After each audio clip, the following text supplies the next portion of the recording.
देहरादून में मुख्य एकल महिला स्वरोजगार योजना का दूसरा चरण होगा शुरू। सीएम पुष्कर सिंह धामी करेंगे शुभारंभ। मुख्य सेवक सदन में आयोजित कार्यक्रम।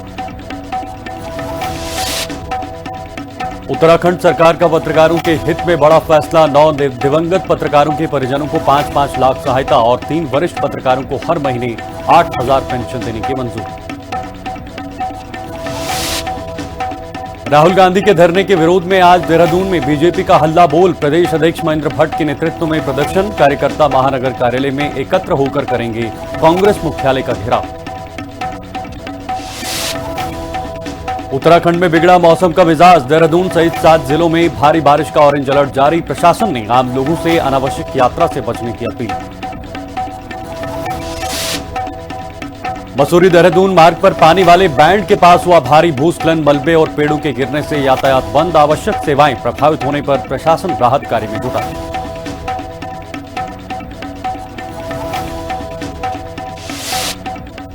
नमस्कार, हिंदी खबर में आपका स्वागत है। मैं हूं आपके साथ शीतल शर्मा। आप देख रहे हैं अपना उत्तराखंड। बुलेटिन की शुरुआत करेंगे बड़ी खबर के साथ। देहरादून से खबर है, जहां मुख्य एकल महिला स्वरोजगार योजना शुरू की गई है।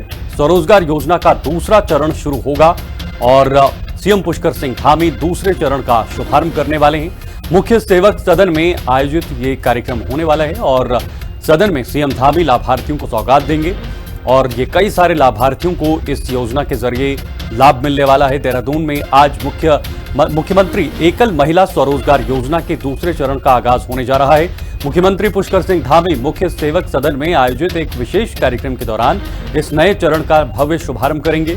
इस अवसर पर सीएम धामी योजना के लाभार्थियों को स्वरोजगार से जुड़ी बड़ी सौगातें भी सौंपेंगे, जिससे प्रदेश की एकल महिलाओं को आत्मनिर्भर बनने में नई ताकत मिलेगी।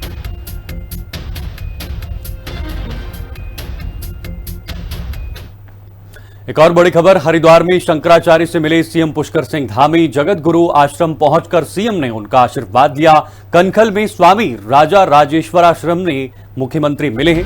प्रदेश की सुख समृद्धि के लिए मांगा दिव्य आशीर्वाद। तस्वीर इस वक्त आपके सामने। उत्तराखंड के मुख्यमंत्री पुष्कर सिंह धामी ने हरिद्वार के कनखल स्थित जगत गुरु आश्रम पहुंचकर जगत गुरु शंकराचार्य स्वामी राजा राजेश्वर आश्रम महाराज से शिष्टाचार भेंट की। इस दौरान मुख्यमंत्री ने पूज्य स्वामी जी का आशीर्वाद प्राप्त किया और प्रदेश की निरंतर सुख समृद्धि, शांति और जन कल्याण के लिए कामना की। उत्तराखंड सरकार ने बड़ा फैसला लिया है, अहम फैसला लिया है। इसमें 9 दिवंगत पत्रकारों के परिजनों को मदद दी गई है। इसके साथ आश्रितों को मिलेंगे 5 लाख रुपए की सहायता। इतना ही नहीं, पत्रकार कल्याण कोष से आर्थिक संस्तुति दी गई है। 3 वरिष्ठ पत्रकारों को पेंशन की सौगात मिलेगी। ये बहुत बड़ी बात है। पत्रकारों के हित में ये बहुत बड़ा कदम सरकार ने उठाया है और इसके जरिए कई पत्रकारों को इसका फायदा मिल रहा है। हर महीने 8,000 रुपए पेंशन मिलेंगे। पेंशन सम्मान के तौर पर पत्रकार कल्याण समिति की अहम बैठक हुई। मुख्यमंत्री धामी के निर्देश पर ये बड़े निर्णय लिए गए हैं।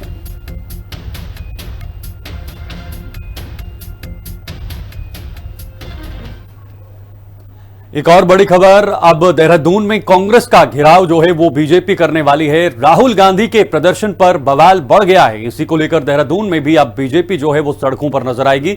महेंद्र भट्ट के नेतृत्व में ये बड़ा प्रदर्शन होने वाला है। बीजेपी कार्यकर्ता महानगर कार्यालय में पहुंचेंगे। दोपहर 3 बजे कांग्रेस का घेराव होगा। राहुल गांधी के विरोध प्रदर्शन के खिलाफ ये प्रदर्शन जो है वो भारतीय जनता पार्टी की तरफ से किया जाएगा। दरअसल देहरादून में आज भारतीय जनता पार्टी बड़ा प्रदर्शन करने जा रही है। राहुल गांधी द्वारा प्रधानमंत्री आवास के बाहर धरना देने के विरोध में बीजेपी कार्यकर्ता आज कांग्रेस मुख्यालय का घेराव करेंगे। बीजेपी प्रदेश अध्यक्ष महेंद्र भट्ट के नेतृत्व में घेराव दोपहर 3 बजे आयोजित होगा। इससे पहले राज्य भर से पहुंचे सभी बीजेपी कार्यकर्ता देहरादून स्थित महानगर कार्यालय में एकत्र होंगे, जहां से वे कांग्रेस दफ्तर के लिए कूच करेंगे। तो देखिए, आज 3 बजे, लगभग 3 बजे के आसपास से कांग्रेस का घेराव भारतीय जनता पार्टी की तरफ से किया जाएगा। कल आपको याद होगा, जंतर मंतर पर राहुल गांधी ने जबरदस्त विरोध जताया था। उसके बाद तमाम जो चीजें निकल कर आई थी, जिसमें उन्हें हिरासत में लिया गया था, उनके अलावा कुछ और नेता भी शामिल थे। अब बीजेपी जो है वो कांग्रेस के खिलाफ ही, राहुल गांधी के खिलाफ ही अलग अलग राज्यों में जो है वो अपना विरोध दर्ज करने जा रही है। इसी कड़ी में आज उत्तराखंड में भी भारतीय जनता पार्टी दोपहर करीब 3 बजे के आसपास ये घेराव करेगी, कांग्रेस का घेराव करेगी। ये बीजेपी महाकार्यकर्ता महानगर का रैली में पहुंचेंगे और उसके बाद चीजें आगे बढ़ेंगी। हमारे साथ दीपिका, हमारी संवाददाता जुड़ चुके हैं। दीपिका, जरा जानकारी दीजिएगा, क्योंकि आज भारतीय जनता पार्टी जो है वो कांग्रेस को घेरेगी। यानी कल जो पूरा मामला हुआ जंतर मंतर में, राहुल गांधी ने विरोध दर्ज किया और लगातार विपक्ष की मांग है कि धर्मेंद्र प्रधान को या शिक्षा मंत्री को इस्तीफा देना चाहिए। इसके अलावा संसद में कई और मुद्दे भी उठे हैं, लेकिन अब बीजेपी ये विरोध दर्ज कर क्या कुछ जताना चाहती है?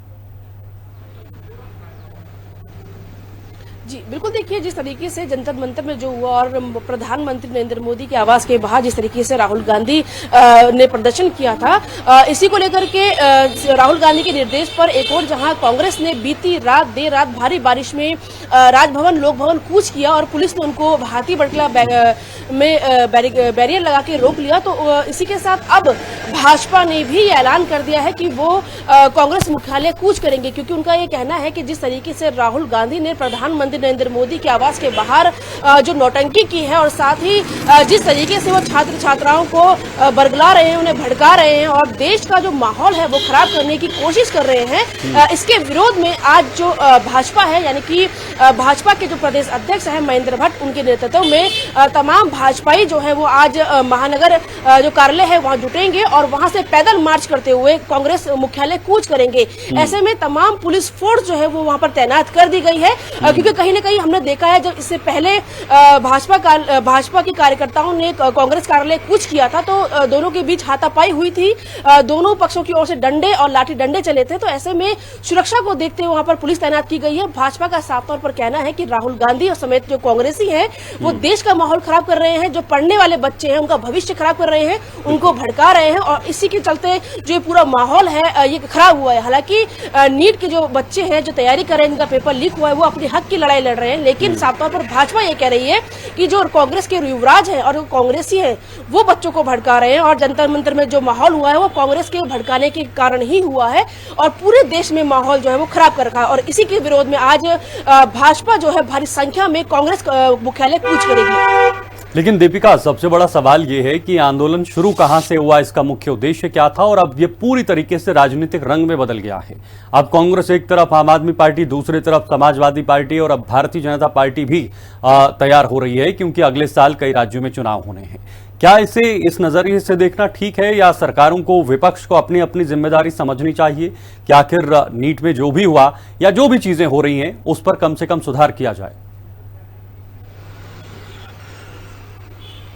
बिल्कुल, देखिए सभी जानते हैं कि हर साल बच्चे जो हैं कई सालों साल जो है मेहनत करते हैं, कोचिंग्स लेते हैं, पढ़ाई करते हैं दिन रात, और ऐसे में अगर पेपर लीक होता है तो कहीं ना कहीं बच्चों के साथ उनके माता पिता को भी दुख होता है। और ऐसे में जो उनका विरोध प्रदर्शन है वो बिल्कुल सही है, लेकिन कभी कभार ऐसा होता है कि विरोध के बीच कुछ ऐसे असामाजिक तत्व जो है वो घुस जाते हैं जिससे माहौल खराब होता है। जैसे कि हमने तमाम वीडियोज देखी है, लाठीचार्ज बच्चों पे हुआ है, पुलिसकर्मियों पर भी हाथापाई हुई है।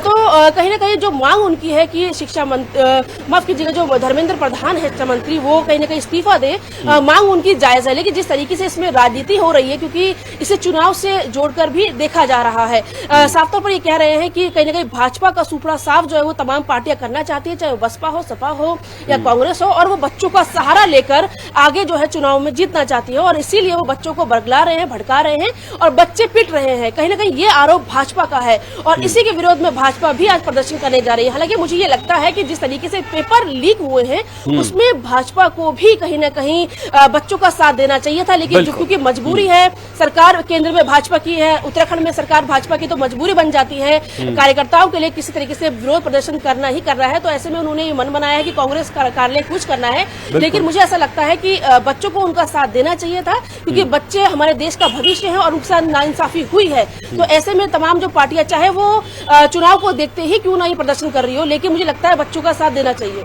बिल्कुल, ये जिम्मेदारी समझनी चाहिए। बहुत शुक्रिया आपका दीपिका, तमाम जानकारी साझा करने के लिए। आगे बढ़ते हैं। टिहरी गढ़वाल के आपदा संवेदनशील घनसाली क्षेत्र में प्रदेश सरकार बड़े पैमाने पर विकास कार्य करा रही है। अति संवेदनशील इस क्षेत्र के लिए सरकार ने करोड़ों रुपए का बजट जारी किया है, जिससे अंतिम गांव गेवाली में पुल और कई संपर्क मार्गों का निर्माण तेजी से हो रहा है। ब्लॉक संगठन अध्यक्ष राजीव कंडारी ने सीएम धामी की तारीफ करते हुए कहा कि सरकार आपदा प्रभावित इलाकों में मुस्तैदी से काम कर रही है। पिछली बार जिस हिसाब से आपदा आई थी बूढ़ा केदार में गेवाली में, तो उस दृष्टि को आपने देखा होगा कि 18 से 20 करोड़ का सिर्फ एक बूढ़ा केदार क्षेत्र के लिए जो सरकार ने जो वहाँ पे एक सुरक्षा कार्य, बाढ़ सुरक्षा कार्य कर दिया। और अभी और जो है आपका गेवाली में और आपका गंसाली बाजार के लिए बाढ़ सुरक्षा के लिए सरकार जो है पैसा दे रही है। जहाँ जहाँ ऐसा लगता है सरकार को कि यहाँ पे हमें आपदा से दृष्टि से थोड़ा सा संवेदनशील इलाका है, उनका जो हम प्रपोजल बना के आगे जो है शासन में भेजने का प्रयास कर रहे हैं।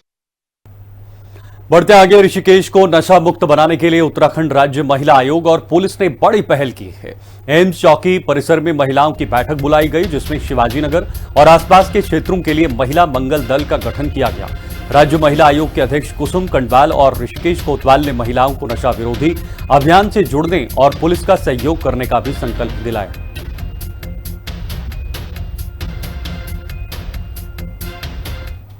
तो इधर ऋषिकेश पहुंचे शहरी विकास मंत्री राम सिंह कैड़ा ने व्यापारियों की समस्याओं को सुना है। युवा संवाद कार्यक्रम के दौरान व्यापारियों ने नगर निगम द्वारा दुकानों के किराए में की गई अचानक बढ़ोतरी पर भारी नाराजगी जताई है। कैबिनेट मंत्री कैड़ा ने व्यापारियों को भरोसा दिलाते हुए कहा कि किराए में अनियमितता बर्दाश्त नहीं होगी। उन्होंने जांच कराकर अधिकारियों को बातचीत करने और सिर्फ वाजिब किराया वसूलने का आश्वासन दिया। तो देखिए, ऋषिकेश में व्यापारियों से मुलाकात हुई। नगर निगम की किराया बढ़ोतरी का हंगामा किया गया है। अनियमितता किराया वृद्धि पर मंत्री की सख्ती देखने को मिली है। यही वजह है कि केवल वाजिब किराए का आश्वासन भी इस मामले में दिया गया है। अगली खबर की तरफ बढ़ेंगे। अल्मोड़ा में जिलाधिकारी अंशुल सिंह की अध्यक्षता में जिला पर्यटन विकास समिति की अहम बैठक हुई। बैठक में पर्यटन स्थलों के विकास और सुविधाओं के विस्तार से जुड़े कई महत्वपूर्ण प्रस्तावों को मंजूरी मिली है। पिनाथ इको ट्रैक के विकास के लिए वन विभाग को 10 लाख रुपए स्वीकृत किए गए। इसके अलावा प्राचीन बाजार के सौंदर्यीकरण और ऐतिहासिक मल्ला महल कैफे व म्यूजियम का संचालन जल्द शुरू करने के भी निर्देश दिए गए।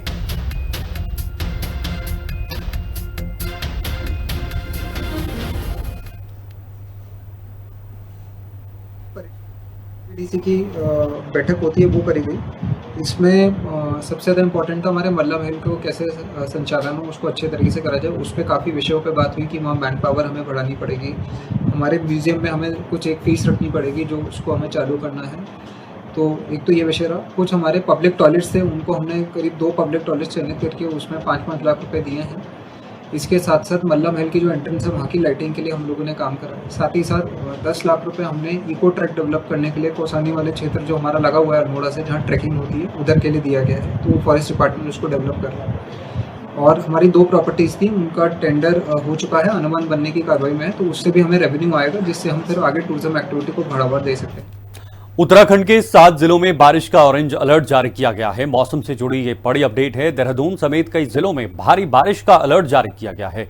लोगों से सुरक्षित जगहों पर रहने की अपील की गई है। अनावश्यक यात्रा से परहेज की अपील भी की गई है, क्योंकि बारिश और लैंडस्लाइड का खतरा बना रहता है। मौसम विभाग ने सख्त चेतावनी जारी की है। उत्तराखंड में मौसम का मिजाज एक बार फिर से बिगड़ने वाला है। मौसम विभाग ने देहरादून समेत प्रदेश के 7 जिलों में भारी बारिश का लेकर ऑरेंज अलर्ट जारी किया। लगातार हो रही भारी बारिश और भूस्खलन के खतरे को देखते हुए प्रशासन ने एडवाइजरी जारी की है। लोगों से सुरक्षित स्थानों पर रहने की अपील की गई है।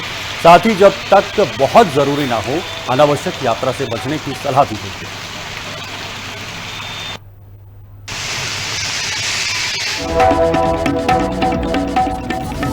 देखिए, उत्तराखंड के 7 जिलों में बारिश को लेकर येलो अलर्ट जारी किया गया है। लोगों से सुरक्षित जगहों पर रहने की अपील की गई है। और जब जब मौसम विभाग को ये लगता है कि मौसम खराब होगा, तो तुरंत लोगों को एडवाइजरी जारी की जाती है। और इसी को लेकर एक बार फिर से सख्त चेतावनी दी गई है। 7 जिलों में बारिश का ऑरेंज अलर्ट जारी किया गया। देहरादून समेत कई जिले बारिश में चपेट में आ सकते हैं और इसी को लेकर लोगों को सुरक्षित रहने की अपील की गई है। मसूरी देहरादून मार्ग पर पानी वाले बैंड के पास एक बार फिर भारी भूस्खलन हुआ है। पहाड़ी से भारी मलबे और पेड़ों के गिर जाने के सड़क यातायात के लिए पूरी तरह बंद हो गई है। मार्ग बाधित होने के कारण मसूरी में आवश्यक सेवाओं की आपूर्ति ठप पड़ गई है और सड़क के दोनों ओर गाड़ियों की लंबी कतारें लगी हैं। फिलहाल लोक निर्माण विभाग जेसीबी मशीन से मलबा हटाने में जुटा।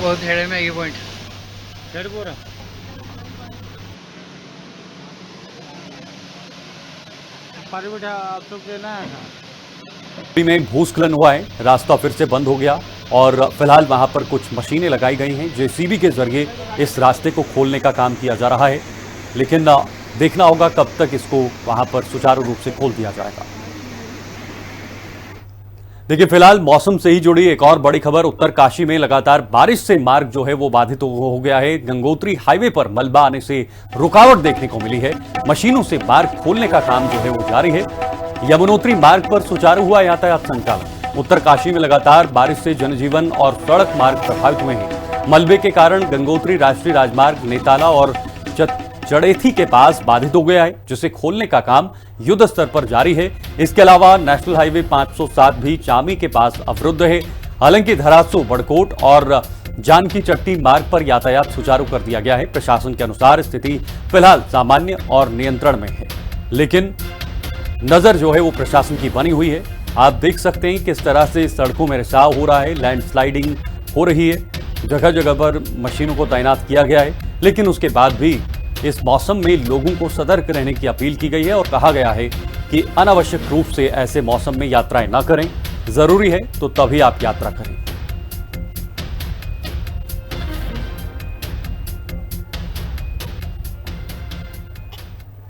अगली खबर की तरफ बढ़ेंगे। टिहरी गढ़वाल की उप तहसील मदन नेगी में टिहरी झील रिंग रोड परियोजना के भूमि अधिग्रहण को लेकर जन सुनवाई संपन्न हुई है।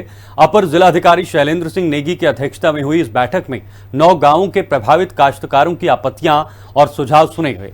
प्रशासन ने पारदर्शी और समयबद्ध निस्तारण का आश्वासन दिया। परियोजना के द्वितीय चरण की जन सुनवाई डोबरा चांठी पुल के पास आयोजित की जाएगी।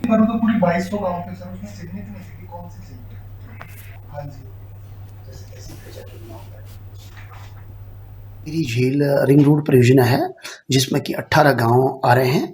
16 गांव जो है मदन नेगी तहसील के और 2 गांव जो है तहसील टिहरी के हैं। उनमें धारा 15 तक की कार्रवाई भू अर्जन की हो चुकी है। आपत्तियों का निस्तारण किया जा चुका है।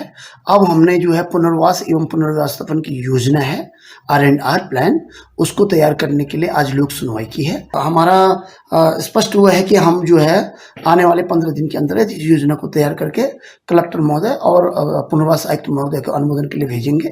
उसके उपरांत यह धारा 19 में जो है ये गजट में प्रकाशित होकर के आगे भू अर्जन की कार्रवाई में जो मुआवजा है उसके वितरण की कार्रवाई सुनिश्चित की जाएगी। तो देखिए, केदारनाथ पैदल मार्ग पर भी भारी भूस्खलन हुआ है। छौड़ी के पास बड़े बोल्डर गिरे, जिससे सुरक्षित स्थानों पर श्रद्धालुओं को रोक दिया गया है ताकि कोई दिक्कत ना हो। प्रशासन ने जरूरी एडवाइजरी जारी की गई है। तस्वीरों से आप अंदाजा लगाएंगे कितनी मात्रा में जो पैदल मार्ग है उसमें कितनी बड़ी मात्रा में वहां पर बोल्डर्स और पत्थर गिरे हुए हैं, जहां पर कुछ लोग इन पत्थरों को हटाने का प्रयास कर रहे हैं। प्रशासन ने इसको लेकर एडवाइजरी जारी की है। केदार घाटी में देर रात हुई भारी बारिश के कारण केदारनाथ पैदल मार्ग बाधित हो गया है। गौरीकुंड में से करीब 1 किलोमीटर आगे छौड़ी के पास पहाड़ी से भारी बोल्डर और मलबा गिर गया है। सुरक्षा को देखते हुए प्रशासन ने श्रद्धालुओं को सुरक्षित स्थानों पर रोक दिया। मार्ग को खोलने का काम तेजी से जारी है। प्रशासन ने यात्रियों से आधिकारिक अपडेट के बाद ही यात्रा आगे शुरू करने की अपील की।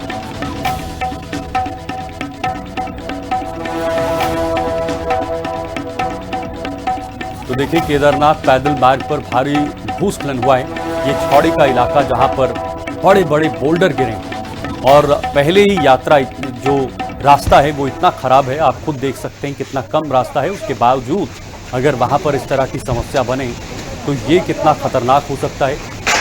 फिलहाल कुछ पुलिस के कर्मचारी और कुछ लोकल्स वहां पर इस रास्ते को जो है वो साफ करने की कोशिश कर रहे हैं। इन बोल्डर्स को, इन पत्थरों को रास्ते से हटाया जा रहा है ताकि जल्द से जल्द इस रास्ते को सुचारू रूप से खोल दिया जाए और जो आम लोगों की आवाजाही है या जो यात्री वहां की तरफ जाते हैं वो भी सुचारू रूप से चल पाएं। लेकिन जब तक बारिश बनी रहेगी तब तक ये खतरा भी बना रहेगा। इसी को लेकर मौसम विभाग हो या फिर जिला स्तर का प्रशासन हो, वो भी लोगों को सचेत कर रहा है। इधर मानसून में छात्रों की सुरक्षा को लेकर हरिद्वार जिला प्रशासन पूरी तरह सतर्क है। पिछले साल सरकारी स्कूलों के भवनों के क्षतिग्रस्त होने के बाद डीएम मयूर दीक्षित ने जर्जर भवनों में कक्षाएं न चलाने के सख्त निर्देश दिए हैं। इसके तहत छात्रों को सुरक्षित भवनों में शिफ्ट किया गया और इसकी व्यवस्था भी प्रभावित हो रही है। डीएम ने कहा कि ऐसे भवनों के नवनिर्माण के लिए प्रस्ताव मांगे गए हैं। तो देखिए, मामला मौसम से ही जुड़ा। मौसम विभाग ने तो रेड अलर्ट जारी किया, लेकिन कई ऐसे स्कूल हैं जिन्हें बंद किया गया। क्योंकि वहाँ पर खतरा बना रहता है। और डीएम ने निर्देश दिए हैं कि कायाकल्प किया जाए, रेनोवेशन किया जाए, ताकि स्कूल ऐसे मौसम में ना गिरे या ज़्यादा बारिश होती है तो उस वजह से बच्चों को वहाँ पर किसी भी प्रकार की दिक्कत ना हो, क्योंकि उत्तराखंड में जब बारिश होती है तो उसका बहुत बड़े स्तर पर असर होता है, चाहे फिर मलबा गिरना हो, रास्ते बंद होना या फिर स्कूलों की सुरक्षा हो। उन तमाम चीज़ों को लेकर डीएम ने सख्त निर्देश दिए हैं और कह दिया है कि जल्द से जल्द इन स्कूलों का कायाकल्प कीजिए। ये देखिए कुछ तस्वीरें आपके सामने। पिछले मानसून से लेकर इस मानसून तक हमने कई जर्जर स्कूल आइडेंटिफाई किए थे और उसमें कई में हमने जो ध्वस्तीकरण की कार्रवाई भी की है, नए कक्ष भी बनाए हैं। परंतु उसके उपरांत भी कुछ ऐसे स्कूलों के कक्ष हैं, भले ही वो यूज़ में आए ना आए, लेकिन वो स्कूल कैंपस में है जहाँ पर सुरक्षा का एक एस्पेक्ट रहता है। वहाँ पर सभी खंड शिक्षा अधिकारियों को और जनपद स्तर के जिला शिक्षा अधिकारियों को बता दिया गया है कि वो उन स्कूलों में किसी भी स्थिति में बच्चों को न पढ़ाएं। बच्चों को पढ़ाने के लिए सुरक्षित स्थान का ही चयन करें और जहाँ पर भी जर्जर स्थिति अभी है वहाँ पर या तो रिपेयरिंग तत्काल कराएं या फिर उन बिल्डिंग को अगर रिपेयरेबल नहीं है तो ध्वस्त करने के लिए आगे कार्रवाई करें।